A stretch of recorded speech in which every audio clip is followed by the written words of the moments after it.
Water as far as the eye can see. Vast swathes of western France are submerged after Europe's most violent winter storm in a decade swept over the country. Rivers burst their banks, flooding fields, homes and cutting off electricity to 1 million homes. French President Nicolas Sarkozy flew over the disaster area and the government declared a national emergency.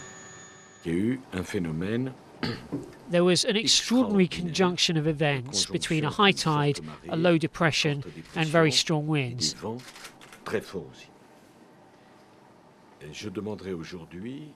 Today I'm going to ask for an investigation which will report back in 10 days' time to understand what happened. They'll look at why flood defences collapsed and whether construction permits ignored guidelines. The government is releasing €3 million to help flood victims.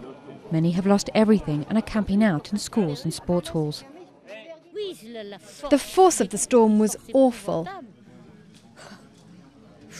It broke everything, and then the water flooded in everywhere.